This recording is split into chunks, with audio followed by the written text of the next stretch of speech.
Starting take two in 3, 2, 1, go!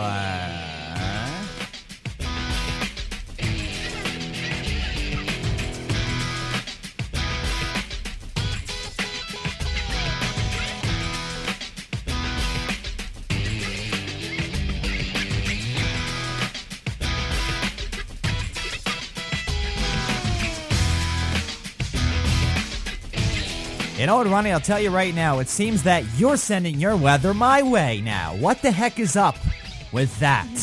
Seriously. I'm sharing. You're sharing. It's like, I would think that you would want to hold your camera looking at those tornadoes in your neck of the woods. Why would you want to send them my way? You'd want them, I would think. Because you've never seen one, you said. So, No, I haven't. I'm trying. But note that I still have yet to see one. I know. I tell you all the time, no matter what, a storm could be looking at Summit straight in the face, and it will still surpass us. It will pass us. It will pass us by. That's it. We'll never get a storm. We'll never get a massive storm. Ever. Never. Because it's not meant to be here. Which is why this is the safest place to run a network, is in Summit, New Jersey. You don't have to worry about any extreme weather whatsoever. Yeah, your point was well proven yesterday. Yeah, thank you. Yeah. If my word isn't my bond, at least my example should show exactly why it's true. That's I proved it. I watched it come right towards you and somehow just and go around. Poof. That's it. It poofed out, literally. Well, welcome to Take Two, everybody, right here on the Voices on the Net Network. And thank you all for tuning in. Appreciate it immensely. We've got a great show for you. I know I say, I received an email 3 or 4 days ago from a listener, and she said to me, JJ, you say every show is going to be an excellent show. Well, they are. It's like, all right, we're going to, if I were to go 2 episodes from now, I'm going to say the same thing because the show's that good. We get great topics and we talk about them. So it's going to be a great show. So I'm going to say that. Well, welcome to today's show. It's going to be the crappiest show. There you go. Exactly. You want me to say that and then surprise you, turn around and really give you and deliver an excellent show for you? Seriously. Of course I'm going to say it's an excellent show. And it is going to be a great show. It really is going to be a great one. We have some great topics in store for you. So stay tuned.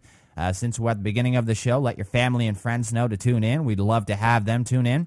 But yeah, yet another episode of the program. We're going to have Ronnie make it official. If you're new to the program, well, yeah, Ronnie makes it official by announcing every episode number, and then we officially begin. Yeah, I know. Very odd. So we have not officially begun yet. Yeah. We're 3 minutes into the show, and we have not officially begun. I know it's very weird, but it's just how it is. You can't change some things. But we'll have Ronnie make it official in just a moment. But before we do that, if all of you tuned in right now would be so kind, and please visit www.theonthenet.com. That is right, the Voices on the Net Network's website, where you, the beautiful listeners, will be able to find more information regarding the Voices on the Net Network. Yeah. All you need to do is go up to the top of the website. Yeah, check. Go up and click the About link. Check. Once you reach and click that About link, it will take you to a web page providing you everything you need to know pertaining to the network. Check. In thorough detail. Check. Wait, that would be weird if I would check 2 of those. You would go to the page and it's in thorough detail. That would be 1 check, I think. Anyhow, it's a guide for those of you that are new to the network. You know nothing about this network. That page will give you everything you need to know. Highly recommended to check it out. You can also check out podcasts of any of the episodes from any of the shows, and they're all available on demand for at your very own convenience, plus articles, content, my blog, everything at www.theonthenet.com. All right, Ronnie, you know what time it is, and we're approaching that 300th episode of the show, I'll tell you. We edge ever so closer each and every episode. But yeah, you have to do your part right now. It is time for you to do your part. So reach into that envelope. What episode are we at, Ronnie? We are at episode 285. 15 away from the next major milestone for sure. episode number 285 of the show. Once again, welcome everybody to the show and so forth. And yeah, I do want to get back to that a little bit regarding the severe weather that New Jersey had. Actually, I know one person died. I think a couple of people died down in South Jersey where another tornado, it originally was the case up in northwestern New Jersey. There was a tornado warning. That's where it all begun. And that's where it all began. And down in South Jersey after that occurred in northwestern New Jersey, another one popped up. So 2 tornadoes in the state at the same time going on. That's very rare in this state.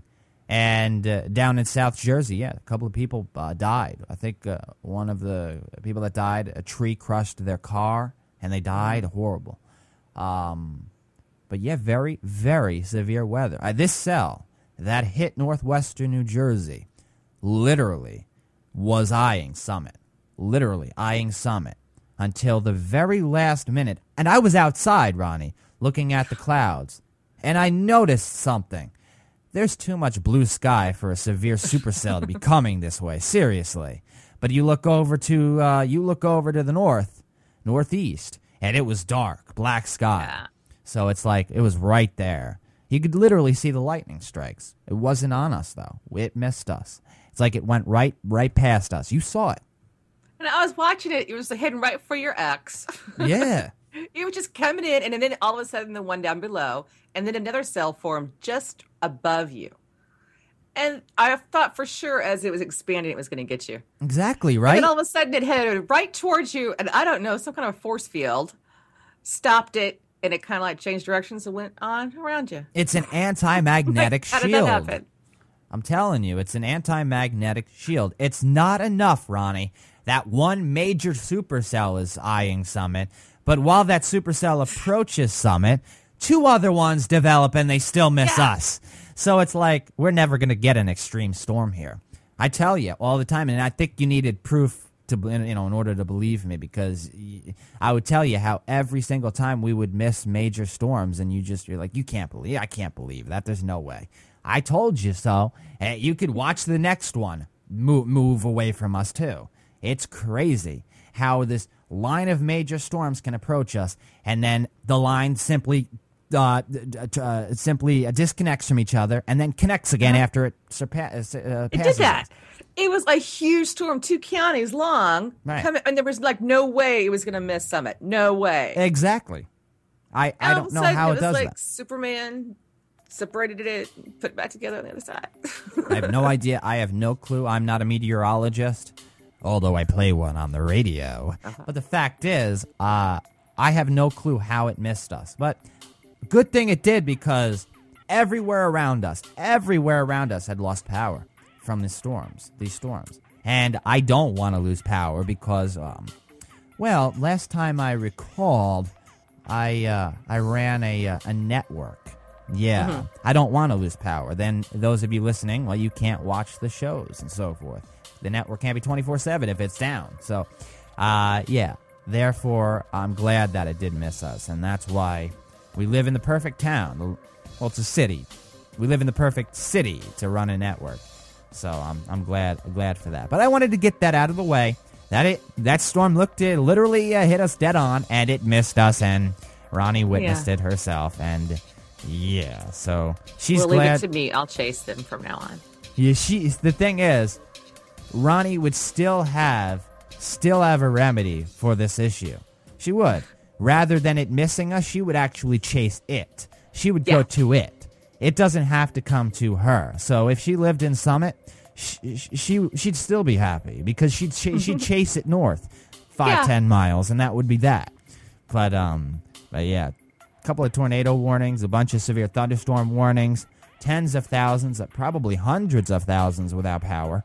It was horrible. Horrible. It was heading storm. right to where I was. Yeah, I used to live at my hometown of Toms River, heading right towards it. I lived there when I was a kid. I lived in Silverton, and they got devastated. They were devastated by the storms. Really, down in Monmouth County, Ocean County, they were destroyed by that massive cell. And then Northwest Jersey, the one that hit Sussex, Warren, and Morris counties, and then it moved southeast, missing Union County, hitting Essex County, and then eventually hitting into New York City, and then, of course, it just poofed and petered out. But some major, major storms. But I wanted to get that out of the way. We have quite a bit to talk about on this 285th episode of the show. Right, Ronnie? That's what we do. Yeah, we do. We have quite a few items, great items we're going to be discussing. The first item I want to go into, though, this right here, that has to do with literally a town with 5 people. Really, 5 people in this town. Now, if you go back, to 1910, there were 200 people in this town. If you go back to 1970, there were 24 people in the town. You go back to 2010, according to the census, 5. Yeah, 5 people in this town. Now, only 3 can vote. Exactly. Now, I want to know something. First off, towns receive aid from the state. That's common knowledge. So having a town that small receiving aid from a state, I just think is impractical on every means. Now, you're a small town girl, so you might have some sympathy for a town this small that is simply being removed from the map. I just think it's impractical to just connect these small towns and make one big town. You'll save money that way, for one. Supply and demand for resources and so forth. Allocate your resources, and that's what's going to happen now because this town in Minnesota called Tenney is being dissolved due to votes. Yeah. And the majority of the town's voters, there are only 3 of them, voted to dissolve this town from the map. What do you have to say about this, Ronnie? I know you have a little bit of sympathy in the bottom of your heart for the removal of this town. They said they had 3 votes, but it's not official yet because they have not been officially counted. Yeah, okay. All right. It's be tough. Yeah. Anyway. Yeah. I live presently. Okay, right now my town was absorbed by the big town of Omaha because it is the biggest giant there is out here. Well, that's the but major we were city, a smaller right? community. Everybody knew everybody. Your taxes were reasonable. Everything was different. You weren't sucked in by the big hype, the big towns, right, or the big cities, I guess it is, because Omaha is one of the biggest, if not the biggest. Is that the city. biggest city in Nebraska? In Nebraska, And second being Lincoln, and they're almost touching. Right, and Nebraska's a pretty big state. It is. Yeah. I don't know population-wise, but I know it's a big state. I know it's a big state. I know that there's a lot of land associated to it. Yeah. We were annexed. We are actually 17 miles outside of Omaha, but you wouldn't know it with all the construction that Omaha has done now since we were annexed. They took us because we were under 10,000 people, even though we fought it for a number of years, but they wanted us sucked in because they wanted a tax base and they didn't want Elkhorn to expand. So therefore, here we are in Omaha. So I feel for that part, but 6 people, 5 people in a town, you might as well just say you bought the town and consider it yours. For the most part, because they only had 2 buildings, a weed whacker, and a lawnmower. That was the town. That's amazing. Here, that's called acreage. That's amazing. I didn't know, and we would go back in I believe the 100s part, in between, I guess episodes 100 and maybe 200. We would for the associations part of the show, we would go into associations having to do with populations, small populations. Yeah. You would have, a few towns with a population of 128. You'd have a few cities or towns with a population of 160. But I would have never guessed there would be towns out there that have a population of 5. I wouldn't, because it just seems to me to be impractical to run. First off, what about the town government? You have 5 people, so I guess your town's government are your citizens and your librarians and your firefighters and your police officers and your school teachers and the student at the same time, I'm assuming, if there are only 5 people in these towns. Because there's no school, there's no city hall, nothing. Wow. It just says church. Gee, I wonder and a why. Community center. That's it. Wow. That consisted of the town. I'm surprised that they weren't, absorbed earlier on, but maybe they had to wait until that third person come along so they could vote. Yeah. The thing is, they at one point in time had 200 people. So the town is not exactly, I mean, it's not a gigantic town, obviously, but it's not necessarily a town small where it can only fit 5 people. It could clearly fit hundreds of people. So it must be a massive ghost town if you drive through it. It has to be, yeah, because 5, that would be like fitting in my town, which has, I believe, 20-something thousand people. It'd be like fitting maybe 500 in my town. It'd be a ghost town. Mm-hmm. You know what I mean? Yeah, this one's I just wonder if they're all related. Yeah. 5 people. And then have to, they go ahead and they have this election. Yeah. Can you imagine having an election with 5 people? I couldn't. Okay, I'm giving my acceptance speech. I'd like to take a picture of the sign of Tenny. It says population 6, which is interesting because there are only 5 people in it. Somebody left. Somebody must have left, yeah. Yeah, a lot of people left, apparently, back when, way back when in 1910 up until 2010. 100 years later, quite a bit of people left. 205 to be exact. No, 195 left. If there were 5 in 2010. Back in 1910, there were 200 people. And then in 1970, there were 24 people. And now it is being dissolved. It is being removed. This little town is not going to be a town anymore. Now, Tenny's... they tried to recruit him. Right, and this is in Minnesota, folks. Tenny's demise means that another town about 30 miles north, called Funkley, is going to be the smallest town in the state. Apparently, it's a city, actually, Funkley, and there are 5 people also in Funkley.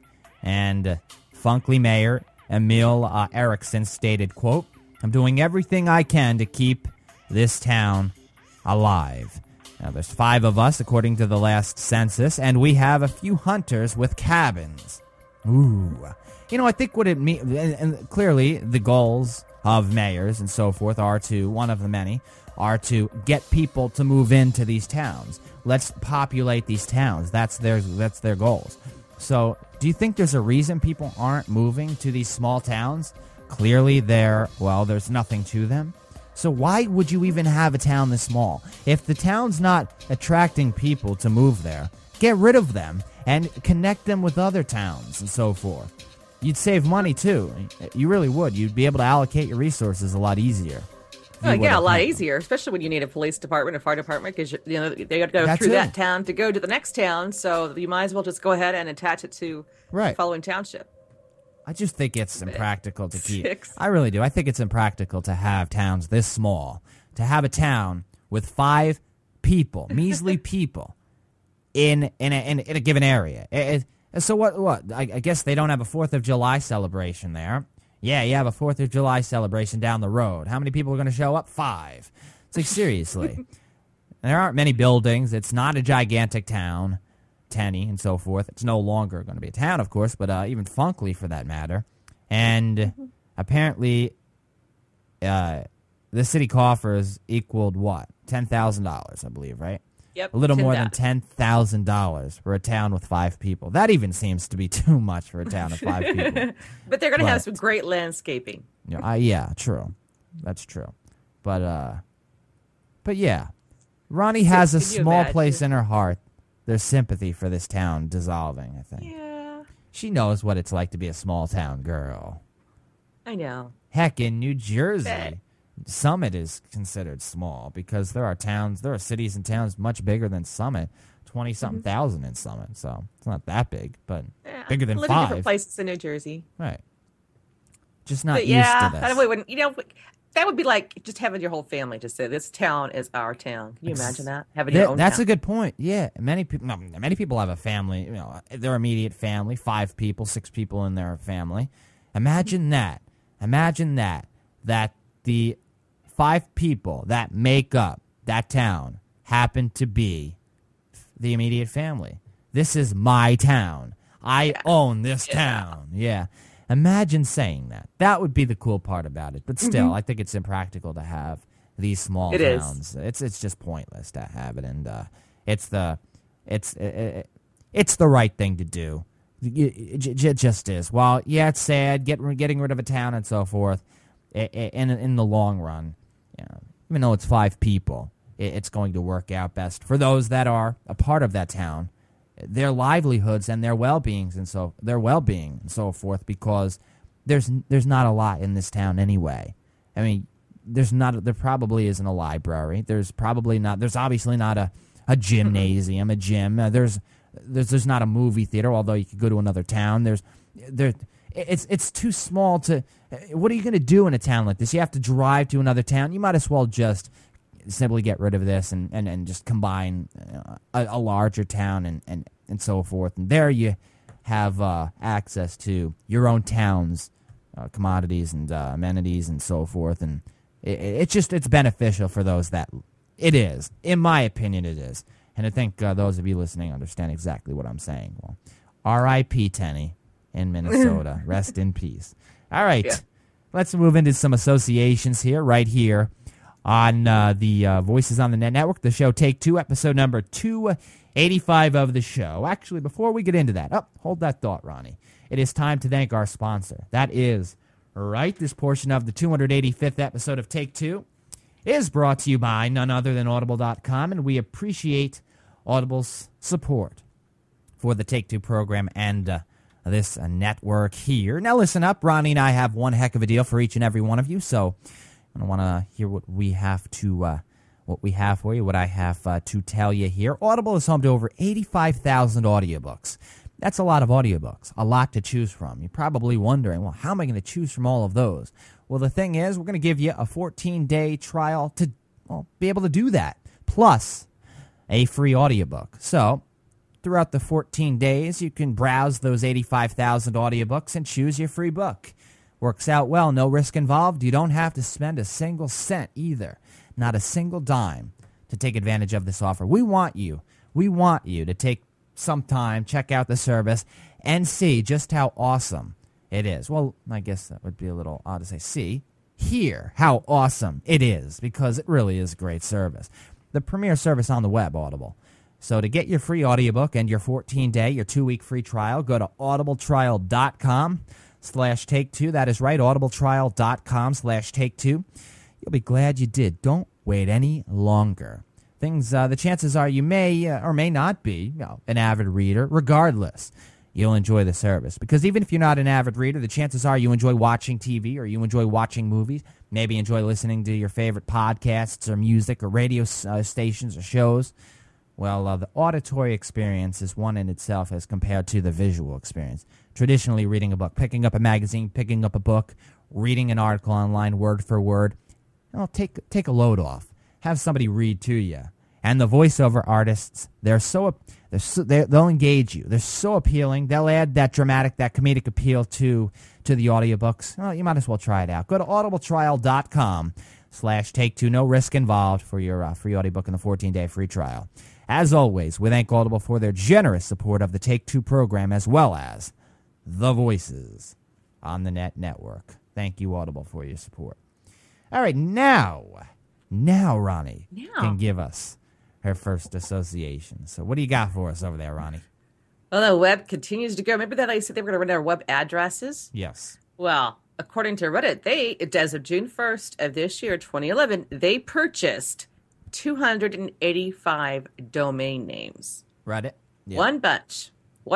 It would cost over $2,200 to register one of those sites for 1 year, but they purchased 285 domain names, which makes you wonder what's going on. Yeah.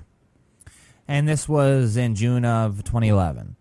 2011, just recently. Purchasing a total of 285 domain names, all related to Reddit. Mm-hmm. Yeah. Popular social news website, Reddit. Very cool. Very, very cool. I've got one for you here. This has to do with gaming consoles. And listen, many people would say that console gaming is flourishing right now as compared to PC gaming. And that is true. It is. You notice the Xbox 360. You notice the PlayStation 3. You notice the Wii. And then, of course, Wii successor going to be coming out soon. And then all of the portable handheld devices and so forth that can be included in the console gaming market and so forth, which would be, given prime reason, why this number is so high here. Data released by the FBI reports that the number of thefts of video game consoles in the United States back in 2009, so this was a couple of years ago as we speak now, has risen by an amazing 285%. 285% over the 2007 figures. 285%. That's pretty amazing right there. Now, these are console games. Console gaming systems, not that expensive anyway. So clearly they have to be quite popular if this number is as high as it is. 285% over the 2007 figures, where 11,074 consoles were stolen back then. In 2008, that number roughly doubled, around 21,732. And of course, in 2009, roughly doubled again, rising to just over 42,600 stolen consoles. 42,615 to be exact, according to this report. So those pawn shops must have been really full. I guess so. All right. You got another association for us over there? How about you give us a couple of funny laws? You got a couple of them for us? I do. Interesting laws, to say the least. This one comes from China, 1976-285, Section 3, that you must take a test to prove that you are competent and intelligent enough to go to college. You have to take. Oh, okay. So in order to go to college, you have to take a test in order to pass, in order to get through the doors. To prove that you're intelligent, you have to pass. There's a certain grade score that you have to pass to prove that you're intelligent enough. So it's an IQ test, I guess. To make it through college before they'll let you go to college. Yeah, I guess so. That's not. I mean, understandably, that's not as odd as some of the other funny laws you've brought up. But I understand we're that. Talking yeah, China. Yeah, I mean, everybody. And they were coming back to my home state, Omaha, Nebraska. Omaha. City Ordinance 3.147.285-1. Sneezing or burping is illegal during a church service. Oh, man. Now, listen. If you go to church, if you've been to church, you know that, yeah, it tends to be quite quiet in a church, even during a service, because there's a lot of lull moments and so forth. You'll notice that there are plenty of people that cough. They'll blow their nose. You'll have a fart here and there. You know, but don't do that in and that's Nebraska, correct? Yeah, Omaha, Nebraska. Don't do that in Nebraska. Seeing that you're from Nebraska, Ronnie, I feel sorry for you. Yeah, I got an inherited. I'm actually a transplant to Nebraska, so. Gotcha. Wow. For a while. Well, thank you. You know, you bring your screaming kids to church all the while you want, though. So therefore, we will not cry. We don't care. When I was a teenager, I worked at my church. I heard it all. I heard it all when I was setting up for the masses, the services, and I heard it all. And burps to farts to kids running up and down the church aisles, banging the pews, and so forth with their hands, and it's just everything. It's puke on the ground from little kids.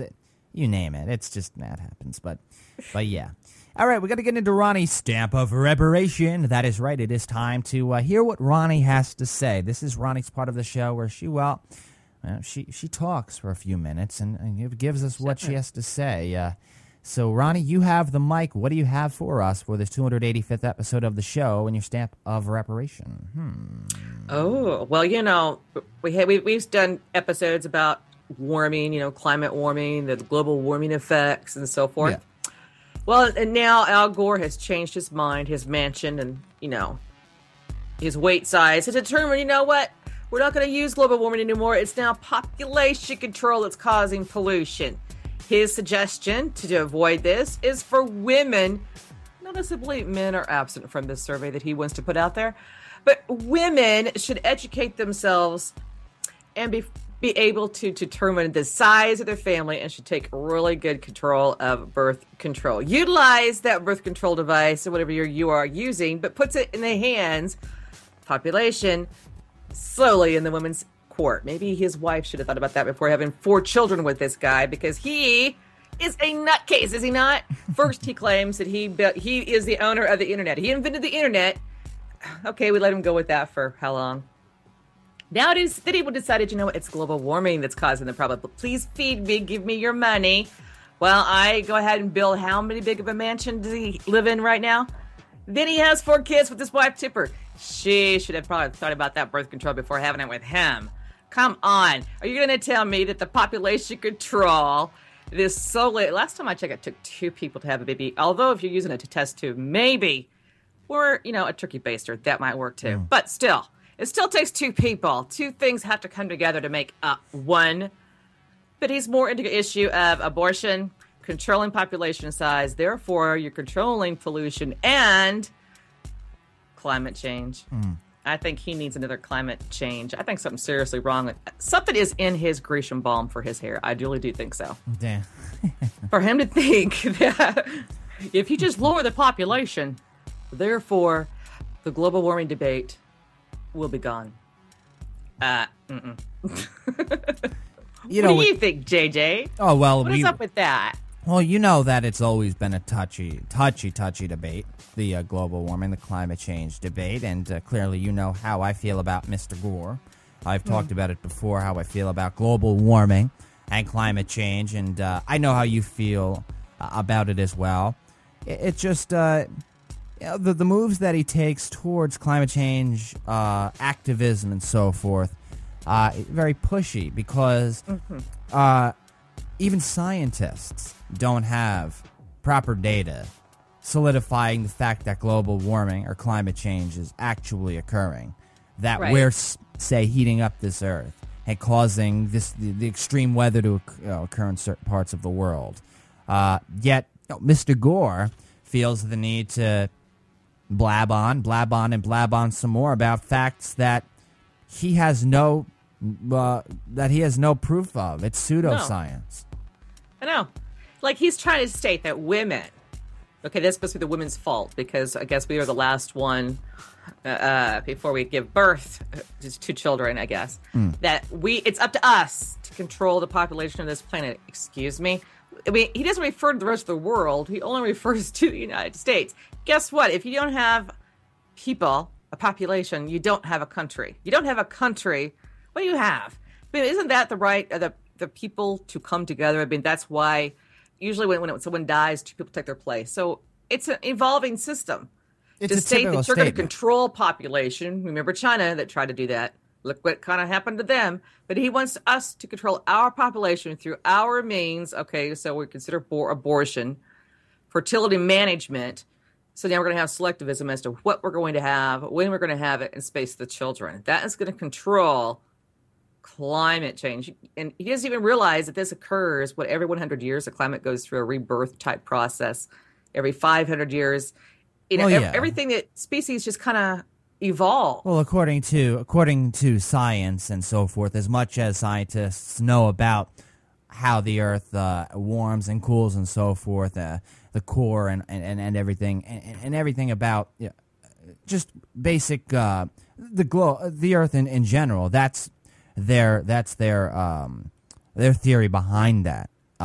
Talking about how you're going to go through periods where there are going to be areas that are a lot warmer than usual, and then there are going to be periods where areas go through cooler periods. It's not out of the ordinary that Gore opens his mouth and makes irrational statements. Yeah, he's made them numerous times before, and I guess he feels he might as well go for the gold here. And he's brought up, and one of the quotes I want to bring up here before we head to the break, stated by Gore, quote, "One of the things we could do about it is to change the technologies, to put out less of this pollution, to stabilize the population, and one of the principal ways of doing that is to empower and educate girls and women."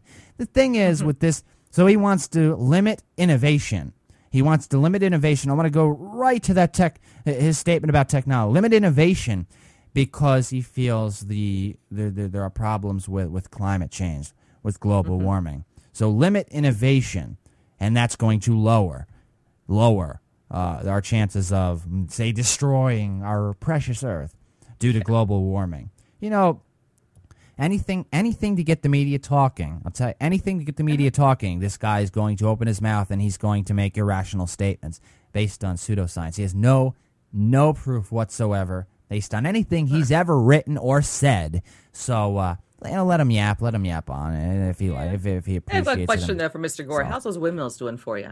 All right, we do have to go to the break on this 285th episode of the show. We're going to be talking about quite a bit in the second segment. Really, quite a bit coming up. You do not want to go anywhere, ladies and gentlemen. We're going to be talking about an interesting brain imaging study that has found those that are living or have grown up, those that have grown up in, say, urban area cities, increases the risk of depression and anxiety.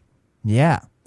Well, so apparently I live in a city. No, I've been to larger cities as well. A lot more going on, a lot more commotion, more traffic. There's more to do, more people. So you would think that it would be more chaotic. So in other words, in smaller towns and rural areas, I guess there's not a lot going on. You small town folk have to stand up for your rural kingdoms. We're going to hear what Ronnie has to say about this interesting imaging study, brain imaging study that shows that those living and or have grown up in urban areas increases the risk of depression and anxiety. And we'll go into some of the facts. Also, a Rochester woman was arrested from her own home. She was standing on her front lawn after she declined to go inside after a police officer ordered her to go inside her house for videotaping a traffic stop. And note that it is legal to use a camera to videotape public view and so forth. There's video, there's audio. I'll play some of it probably for you. How she has absolutely no clue what she did wrong, why she was getting arrested for simply taking out a video camera standing on her lawn. The cop apparently felt unsafe with her standing behind him. Abuse of powers? Yeah, I think so. We're going to talk about this. We're going to hear what Ronnie has to say. She was a police officer, so we'll hear her take, as well as your blast from the past coming up at the end of the program. You don't want to go anywhere. You don't want to miss any of this. So much coming up. So much coming up during the second segment. We're going to be back right after the break on this 285th episode of Take Two. So stay tuned, ladies and gents.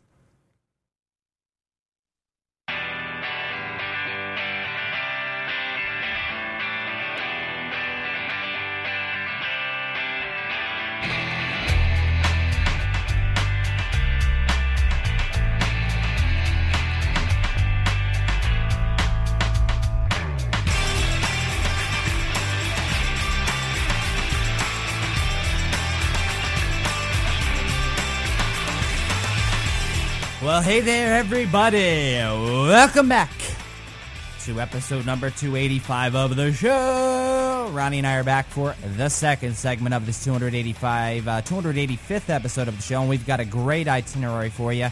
Stay tuned because you don't want to miss what Ronnie and I are going to be talking about before we get into all of that good stuff. Yeah, we're going to talk about an interesting brain imaging study. I found those of you living or those of you that have grown up in urban areas, well, are you anxious? Are you depressed? This study shows that, well, a majority of you are. Also, a Rochester woman, well, she was arrested for standing on her front lawn with a video camera.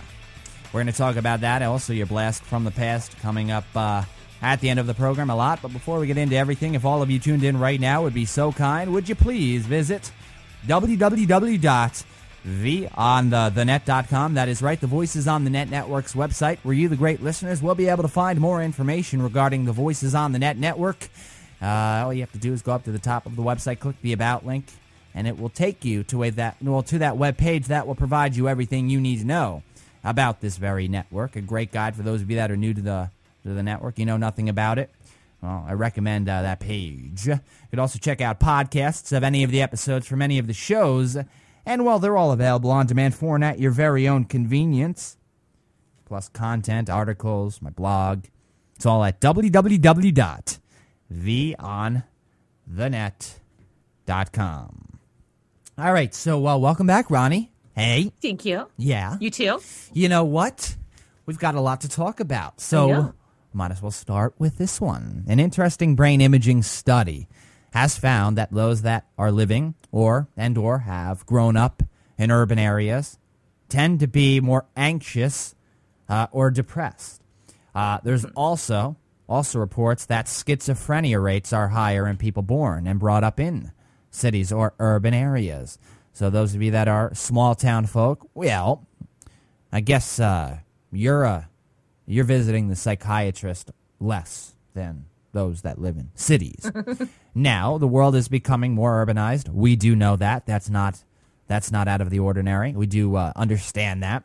With almost 70%, folks, 70% of people expected to live in urban areas by 2050.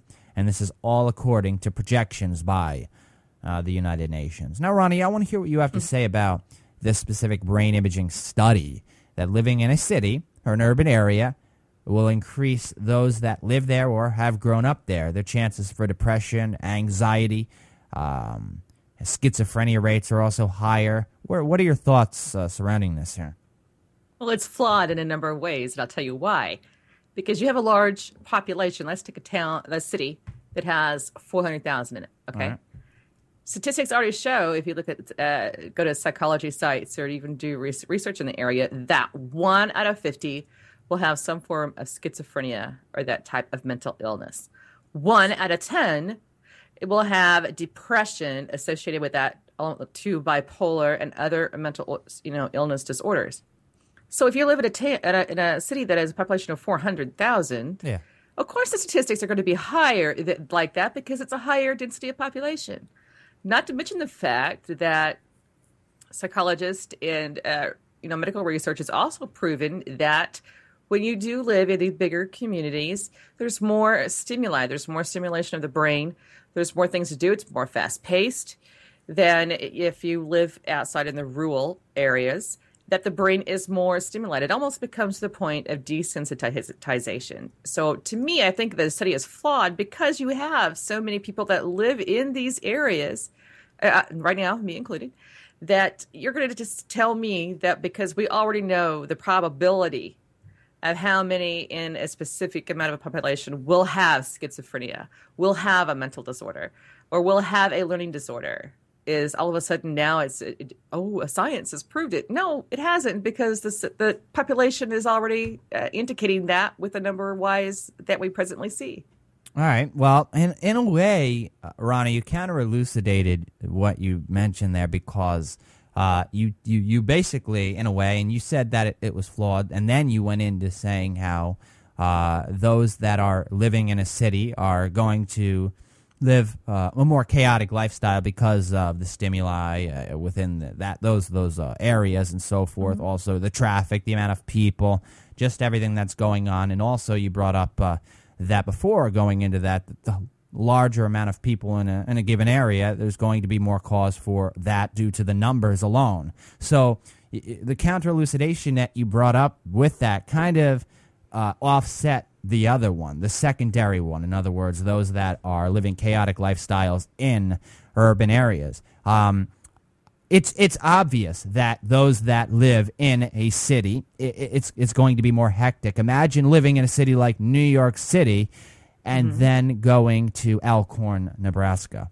It's going to be different. It's going to be first off, it's just the way it is. You're going to sit in hours of traffic, which is going to stress you out. Your anxiety level is going to go through the roof. In the city, first off, there's a lot of business that goes on. It's a faster way of living. Even in New Jersey, overall, now there are places in New Jersey similar to Elkhorn and southwestern portions, northwestern portions. There's a lot of urban areas in New Jersey, though. That it's a more fast-paced living. In other words, if I were to go, I've been to Pennsylvania quite a bit. When my sister went to college in Pennsylvania, I would go to PA a lot, and I would notice that, not to say anything against Pennsylvania, but it was a slower form of living. You would notice that you would stand in line longer in convenience stores. They just moved slower. It was a more laid-back form of living. And then you go to New Jersey and you notice everything's quick. Boom, boom, boom, boom. Snap of a finger. You know, you're not going to wait in line for a long time. Everybody moves quicker. So versus just that example there, regardless of whether there's 50,000 people in a rural area versus 200,000 people in an urban area, or vice versa, the statistics are going to show those that live in urban areas are going to be living a more chaotic lifestyle. Now, I want to base what you stated, the increased number of, say, people in an urban area. You're going in a study like this, you're going to probably see a given amount of people that are depressed or anxious, but I think you have to include the fact that if you live in an urban area, a city, you're going to live a more chaotic life, which will lead or can lead to anxiety or depression, higher rates, in other words. Yeah, because my uncle, who was born and raised in New York City, lived there for 40-some years and then moved to Elkhorn, where I'm at right now. And it was a culture shock for him because there, of course, he was having an anxiety attacks. He was always under stress. His blood pressure was high, And he moved here where the cost of living, of course, is lower, that it's a very, very slower paced. You consider Elkhorn basically a rural area until he came here and then we were annexed. But it's more of a laid back community versus to where he came from, New York City. That it was more, he considered it that when he was out there, that it was a hustle bustle, move. He felt like a herd when he was out there. He comes here, that it was a totally different thing. It took him a while to even get used to the slow pace because he was so used to that fast pace. He wanted things done right here and now. And, we just don't operate that way here. So he had a very hard culture shock when he moved from New York City to a little old town of Nebraska. I can imagine that. Absolutely, Ronnie. Even the bona fide amenities that big cities have to offer, such as just massive taxi cabs in a massive city as opposed to a rural area that maybe has one in the area of 2 miles or none for that matter. Just that alone, getting away from the common amenities, the bona fide amenities for that matter. You talk about the internet. The internet in, say, urban areas, you're going to have a different experience on the internet as opposed to a rural area because you can have more access to the internet in an urban area. It's more widely available in the urban areas as opposed to the rural areas. They're going to have more access there. So you're away from the outdoor life inside your home, and you're still affected by the urban life. So that alone, the chaos of just living in an urban area is going to increase your anxiety, your stress levels, your depression levels, which is why, and we assumed this anyway. We didn't necessarily need a study to tell us, all right, you live in a city that has 500,000 plus people, clearly there's going to be more chaos than an area that only has a few thousand. That's just common knowledge. More people equal more chaos equals the possibility of becoming anxious or depressed. Not saying those in rural areas that have 3,000 people aren't going to be depressed people or those that are anxious. It's just, and I want to back your statement on the larger amount of people. Clearly, there are going to be more people involved in that study in that category. I want to back your statement there to a point. Clearly in that urban area because there's simply more people anyway than a rural area. You're going to notice that it's very rare to see a rural area have more people than an urban area. It's just if that's even the case. And I'm sure there are a few out there. You have small cities that are urbanized that happen to have more available, but it doesn't necessarily mean that the rural area is going to be more chaotic because urban areas have certain amenities at their fingertips that a rural area does not have. And to mention that when you live in a rural area, you're traveling to the bigger areas to get what you need. Right. So there's a farther thing. But I know when my uncle was saying when he moved from New York City, which I used to live in New Jersey and travel to New York City all the time. Right. That his issue was also he didn't realize how different the air was when he moved here. Like he was sitting out there, everything was like, the pollution that was going on. You could smell this, it was going on. When you come out here, of course, it's a different type of pollution. cattle pollution, I guess you could say, that the smell.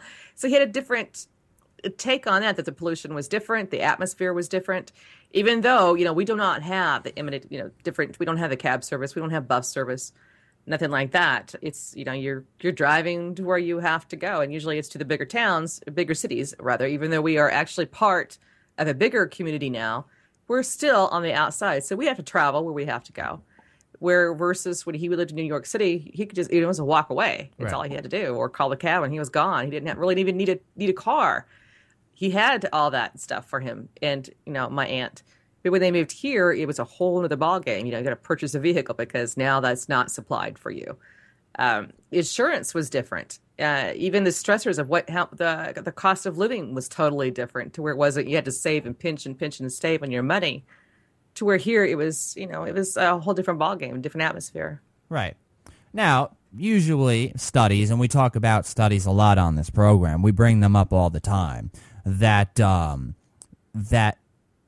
for many, the lead author of this study would tend to be more scrupulous when they are focusing on the factors associated with the study. In other words, they want to be careful. They want to know exactly what they're studying. They want to make sure the statistics are right on. And even then, you're going to I'll add flaws to certain studies. You're going to see that there are cracks in the studies. Nothing is 100%.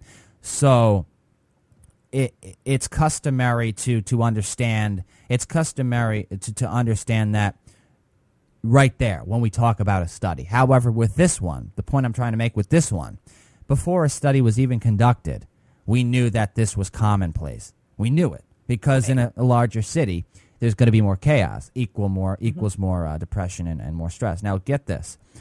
We talk about some of this article here on MSN.com, MSN News, right here, talking about the studies that suggest living in a city increases the risk of depression and anxiety, and that schizophrenia rates are higher in people born and brought up in cities or urban areas. But until now, and this is the thing I want to add, until now, up until this point, prior to this study, there hasn't been 1 ounce of research whatsoever into how human brain structures might be affected by urban living. It was simply all based on our perception, how we felt by it, which is why I wanted to bring that small little detail up. Because even though that's why a study was not conducted, and I truly believe that, and I want to see if you agree with me here. I truly believe that was why a study wasn't conducted about this here, because it was simply commonplace. It would be common sense to figure a larger city, more chaos. You know what I mean? Right. Yeah, because the larger the population, of course, you're going to have larger the problems. I mean, the crime rate's going to be higher. A lot of things are going to be higher in these areas. So that was just commonplace. We pretty much knew that. But we don't even know how the brain actually works. So, I mean, I think everybody is susceptible to some form of a stress factor. I think it depends on you yourself of how you're able to deal with that.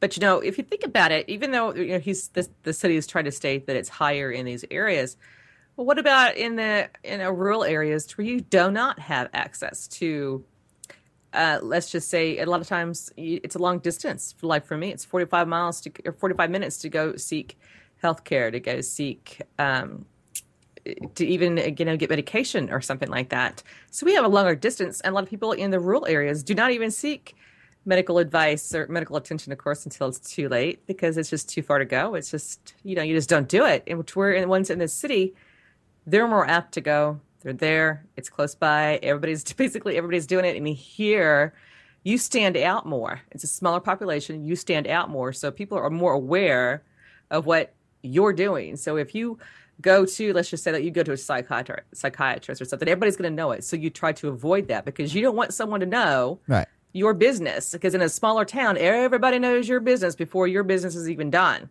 In a larger community, that you're more invisible than what you are in a smaller community. Well, you know what it was, and prior to this study, clearly, it was simply all based on speculation and your perception and common sense that a larger city would equal more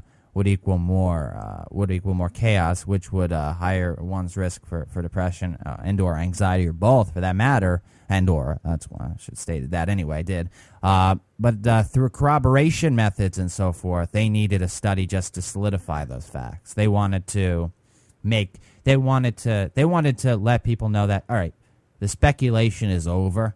Enough speculation, even though it was probably one of the most commonplace studies or one of the most commonplace assumptions or perceptions you could have ever thought of. Larger city equals more chaos. They wanted to solidify that fact through the corroboration factor. All you had to do was just drive down the road, right? Determine it on the wave. If you got the one finger salute, you knew where you were at. If you got the full hand salute, you knew you were at. Especially if you're in New Jersey. Yeah, that would be the case, where the bird is commonplace in itself. Yep. Absolutely. State bird. Yeah, exactly. All right, we do have to move into the next item on the itinerary on this 285th episode of the show Take Two. Ronnie and I are going to be talking about a Rochester woman. Yeah, Rochester woman who was arrested from her own home. She was standing on the front lawn of her house, videotaping a traffic stop right in front of her house. Public view. She's on her house. She's not on the sidewalk. She's on her lawn. And the police officer arrested her because she would not go inside her house. Yeah, something doesn't seem right there. Abuse of power, in my opinion. I want to hear what Ronnie has to say about that. We're going to get into that in just a bit. But before we do, it is time to thank our sponsor. That is right. This portion of the 285th episode of Take Two is brought to you by Audible.com, and we thank Audible for their support of the Take Two program as well as the Voices on the Net Network. Now listen up, because Ronnie and I have one heck of a deal for each and every one of you listening, and you're going to want to take advantage of this offer because it is that great. You don't have to spend a dime either. 85,000 plus titles. That's what Audible has to offer. Every day, they're adding great titles. Each and every day, you could see new titles of your favorite books. And the thing is, the auditory experience is really similar to watching a movie or a television show. You close your eyes, it's like being engulfed inside of the story, inside of a movie, really, because the voiceover artists make these books very interesting, very appealing, very engaging. Well, you'll receive one free audiobook and a 14-day, a 2-week free trial to browse the 85,000 audiobooks that Audible has to offer. To take advantage of this offer, all you need to do is go to audibletrial.com/take2. Check it out right now, audibletrial.com/take2 to take advantage of your free audiobook and your 2-week free trial. You will be glad you did. audibletrial.com/take2. As always, we thank Audible for their generous support of the Take Two program as well as the Voices on the Net network. Thank you once again, Audible, for your generous support of the show and the network. All right, here we go. This is something that clearly quite controversial because of the magnitude of the story. Now that it has been released to the public and the media is eating it up. And you know there are people that that just love seeing negative cop stories out there. People that love seeing when a cop abuses his or her powers because of the communistic way of how some police officers run things. In other words, they feel that with that badge they can do whatever they want. A Rochester woman, she was arrested for taking video right on her front lawn, as a matter of fact. She was arrested for taking video. Then there was a traffic stop in front of her home, and this was in Rochester, New York, and the police officer stated that he didn't feel safe. He didn't feel safe with her standing behind him, so he asked her to go inside her home. She didn't want to, and she really shouldn't have to if she doesn't want to. She's standing on her property. And we also have to note that it is legal to take video, the public view, and the public eye in New York State. I can tell you that much. And she was doing just that. It was public. It wasn't private. It wasn't in a police station. It was right outside her home. So I want to hear what you have to say about what this police officer did. Did he go too far, abusing his powers? Did he have a chip on his shoulder by arresting this woman that now has to go through the court process and all of this for simply standing outside her home, taking with a camera in her hand, taking video? Well, first the scene has to be set up because there was no less than 4 patrol cars there, which means there was no less than 4 officers that were also at the scene of this incident, traffic stop in front of her house. The officer, however, is one of those things that you would consider a bad apple. because what he'd done, I'm appalled. And the other officers at the scene, along with this particular officer, did not say a word as to what was going on. They were more, interested in the traffic stop, I guess, that was going on. But their backs were turned to this lady that was taking the video. You would think that they themselves would be more apt to state, I don't feel comfortable with you behind me.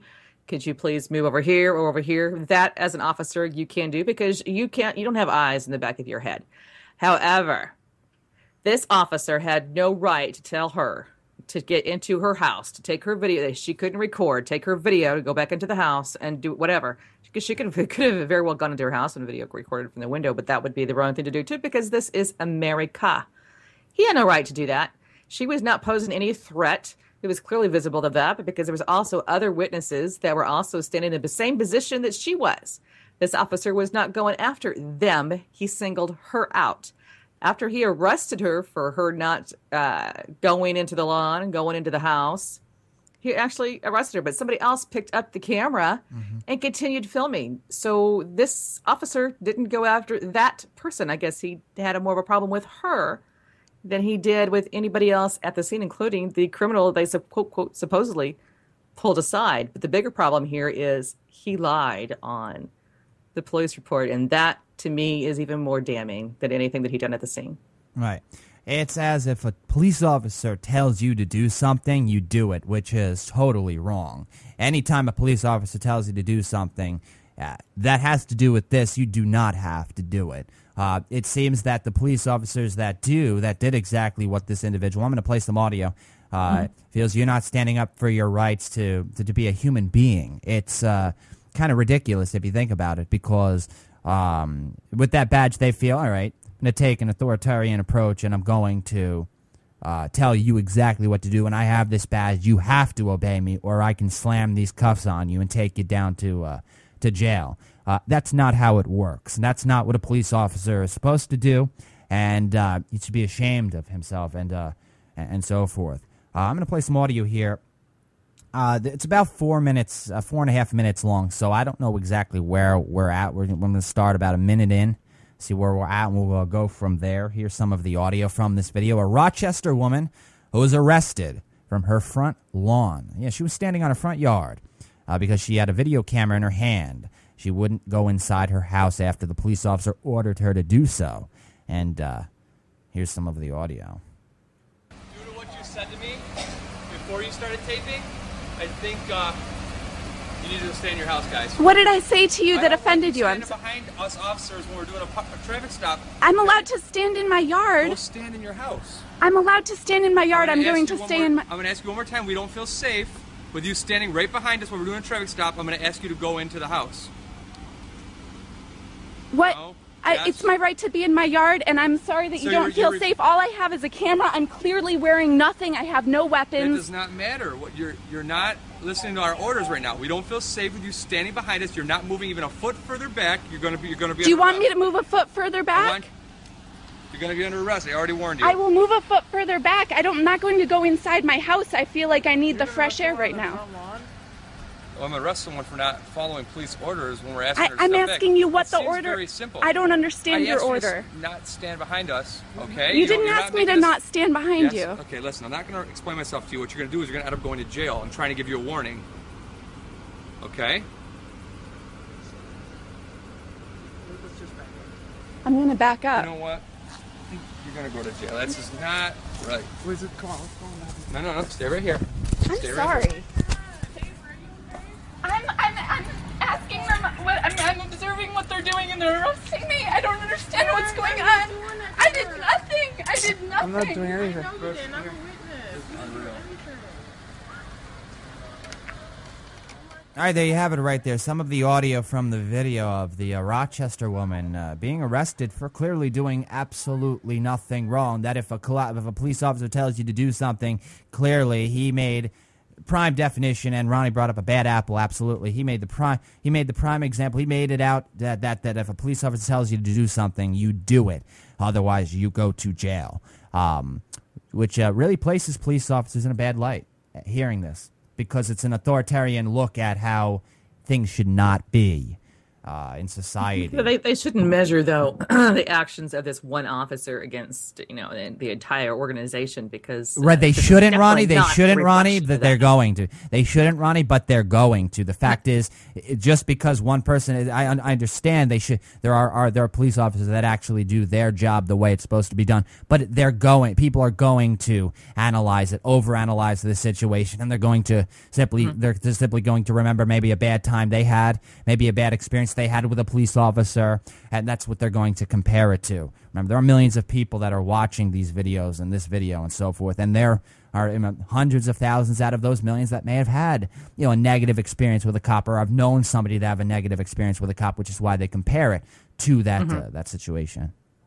But some people that state that they have bad experiences with a police officer, they don't have anything to back it up regardless. with. It's just kind of like hiding with Ronnie, regardless, it's the point. The point I'm trying to make is that that's why they're doing it, regardless of whether they have a point or not. This video happened. We hear it. We see it. So regardless of whether they had an negative experience, whether they're making it up or not, they're stating it. In other words, you don't know who has had a negative experience and who hasn't had a negative experience with it. You don't. People like to jump on board, though. But let me also point out with this video, as with all videos that we do see, and we also learned this through the Rodney King video, of what we didn't see. And, of course, this police officer, and this is something he'll have to address with the state, not actually with Rochester. This will be done through the state police department, who will do the internal investigation. And that is, he makes a statement that this is due to what you said before you turned on the video camera. Because if you notice, there's nobody else in the neighborhood there that have their video cameras on. And from doing a little bit of reading into the story also, is that this person, as you see on YouTube on a few issues, number one, I could think of a TSA family right off the bat that are activists. So, I'm not going to, I'm appalled by his actions as what he had done, because he could have very well, you got to think of community support when you are a police officer, because you are part of a community yourself as an officer. Those actions, I'm appalled. But let's just not negate also the fact that, he makes a statement, and this will be interviewed, this will be addressed, and I'll guarantee you it will not come out in the media, because that's just not how the media perceives it, nor do these activists perceive it. When they turn on that video camera, what you're missing is, you're seeing their viewpoint. What you're missing is what happened prior to that video camera coming on. And she wasn't just like went into the house, oh my God, there's a traffic stop, grabbed the video camera and comes outside. Something happened prior to that camera coming on. I want to know what it is. He makes a statement about that. So that is something I would want to also point out with this story. Other than that, also the fact that she's also an activist, clearly in her neighborhood, about the homes closing, being foreclosed on, and has made a big, big activist statement with that. So I don't know if this plays a role in it, but I think all factors need to be acted on, looked into, and just kind of sit back. But, as far as his actions at this time during this stop, backed by his lies posted into his own police report, that makes a statement within itself.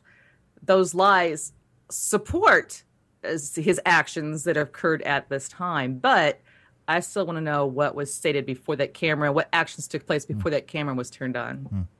Oh, it's going to be interesting to follow this story, how when she goes to court, and what exactly goes on, what they're going to be talking about before the camera did come on. A good point that you do bring up there. It would be interesting to figure that out. But the type of misconduct that did occur in the video is clearly as wrong as it can be. And neither you or I are going to stand for that. That's clear and common. But, of course, there's always more to usually more to a story, clearly. And you would hope that the police officer, after he stated he doesn't feel safe, you would hope that there's something else that pushed him to say that right there, why he didn't feel safe. I understand what he did was wrong, absolutely. But you would hope that, to at least for a police officer's sake, in other words, for the prime definition of a police officer, just as used as an example and so forth, he would hope that something else pushed that guy to say that. Why is he telling her to go in the house? Because if that wasn't the case, if there wasn't something that did push him to say what he said, then clearly he is 110% in the wrong here. And even if that isn't the case, I think he's 110% in the wrong for saying that. He should not have the right to say, go in your house when she's standing on her property, not on the sidewalk, unless it is a severe situation, which I don't think it is anyway. However, we don't know before the camera was on. Right. I'm just saying she was standing on her. It seemed as what I was looking at and listening to, and I'm sure those of you listening to the show can attest to this, that we were listening to the audio. He was stumbling through a couple of times. He couldn't give a good point at answering the questions and so forth. Why do you want me to move back? Why do you want me to go inside? And he's just simply saying, well, it's an order, it's an order, it's an order. That's all he was saying. He wasn't giving a reason. So it's going to be interesting to follow what occurred before the video came on, and of course after the fact, we'll see what happens. We'll follow it. We do have to head to the blast from the past on this 285th episode of Take Two, right here on the Voices on the network, and can tell you that this is the point for those of you that are new to the program, that Ronnie and I, well, we've went into quite a bit on the show. We've talked about a lot, and the Time Machine picks a random topic that Ronnie and I discussed. Yeah, we just talked. We talk a lot. We're talkers. And we go back to that point in time. So, Ronnie, what do you say you, I, and the great listeners get in this time machine and, well, we go into the past? Do you want to? Yeah, I want to. All right, folks, here we go for episode number 285. Ronnie and I present to each and every one of you your blast from the past. Enjoy. Just thought I'd get that out right there before heading into this here. Ronnie, how many times do you scour YouTube? Each and every day, simply to listen to music, though. Not necessarily now. This is kind of the point here, because video can be crappy. If the audio is good, you're going to more than likely enjoy it. And that's really the fork in the road, because if the audio is crappy, yet the video is great, are you going to stay tuned to that video, or are you going to tune out? Probably tune out, I would think. Mm-hmm. But if the video isn't so good, but the audio is great, are you going to stay tuned or tune out? Probably stay tuned. The audio makes so much of a difference, really does. And I just wanted to get that out before seeing what you have to say, because audio is so much more important than video. It really is. Now, it's not saying video is not important, but audio means a lot. When you listen to something that is great, it makes all the difference. Ronnie, asking you that question, though, how many times do you scour YouTube just to listen to media or music? A day, usually. All of the time I spend on YouTube. Yeah. I have to listen to the new music that's out there. I love watching the videos, the content that's on there, but they're going to be just somebody that wants to put on some kind of a slideshow process. Then I'm not tuned into the video, but I am listening to the music because I like the song. Right. So I'm continually doing it. You find your favorite artists, and they're your favorite artists that create new music videos. They basically allow you to receive these music videos and media on demand, and YouTube does a great job with that as the leader in that department of media.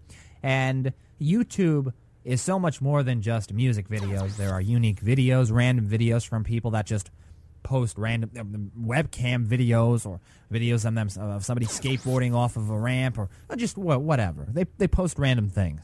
However, an interesting study was conducted that show.